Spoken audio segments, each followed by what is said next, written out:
Every person you meet is carrying something you cannot see. A fear, a regret, a secret, or a dream that feels too heavy to lift. Some weights are loud, most are silent.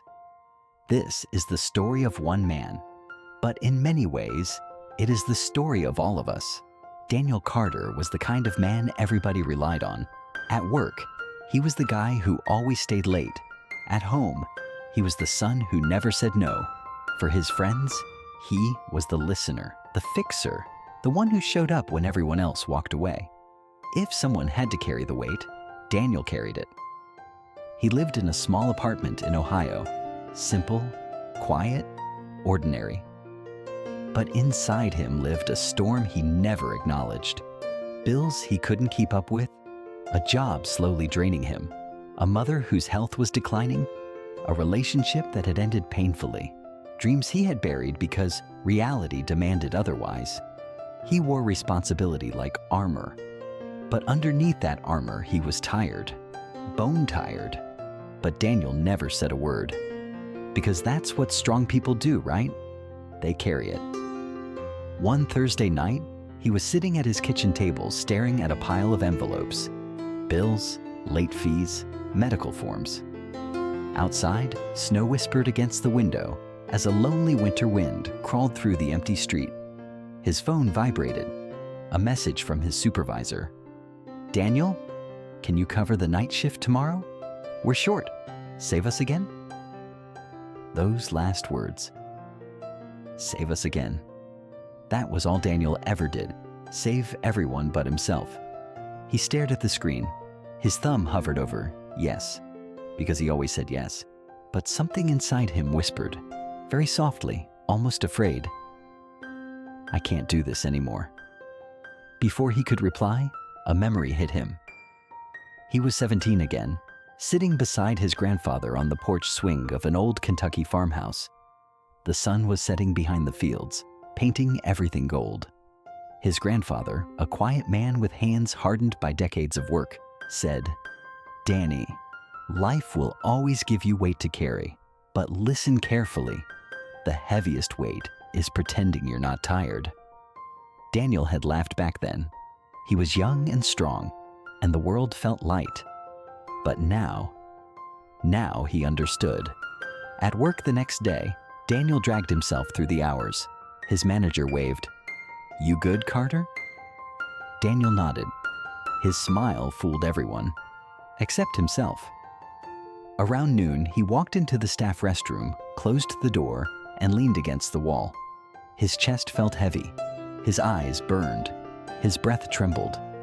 He wasn't okay, but he didn't know how to say that out loud. He sank onto the bench, buried his face in his hands, and whispered, "I don't know how much more I can take." The truth was finally spoken, but only to himself.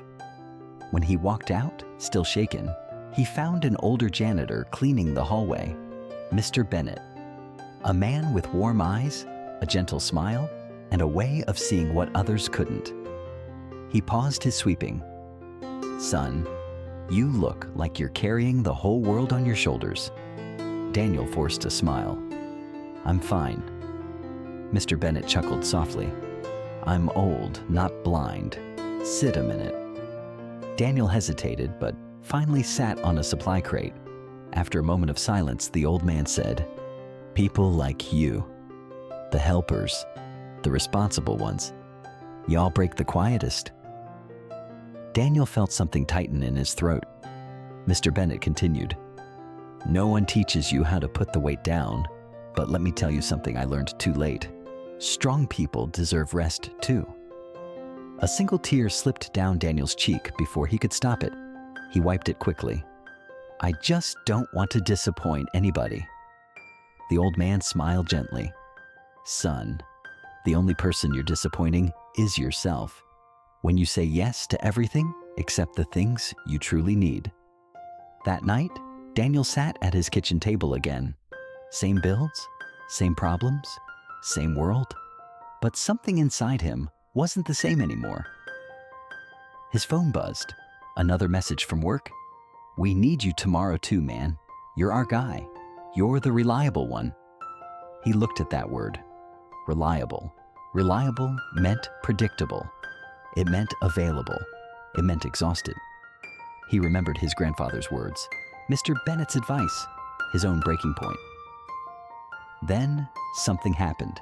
A deep breath, a trembling exhale, and then a small act of courage. He typed one single word, no. He stared at it for a long moment.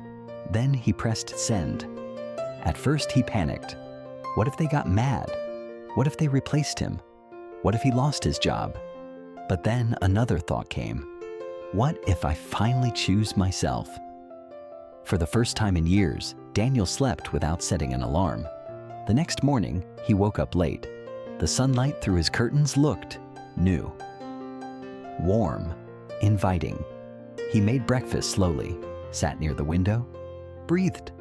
His phone buzzed all morning, but he didn't check it. That day, he took a walk through a nearby park. He saw families laughing, children running, people living, and he realized he had forgotten how life felt. That afternoon, Daniel went to visit his mother. She was sitting in her armchair knitting slowly. "You look tired," she said.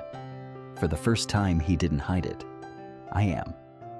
She reached for his hand. "Honey, you don't have to carry everything alone." He broke. He cried, not softly, but fully. His mother held him, whispering, "You're allowed to stop. You're allowed to rest. You're allowed to live." It was the permission he'd been waiting for his entire life. That night, Daniel made a choice. He wrote down everything weighing on him. Career he didn't enjoy. Debts he'd been avoiding. People using his kindness. Dreams he had given up. The fear of starting over.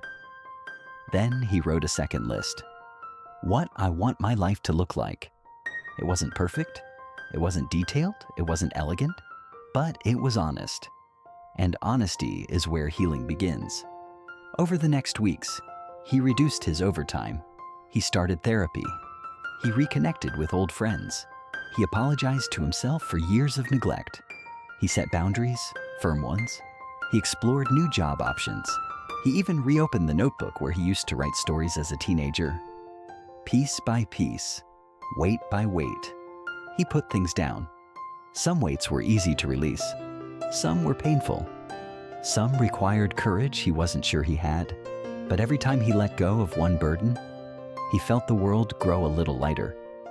Months later, Daniel stood in that same park where he had once walked alone.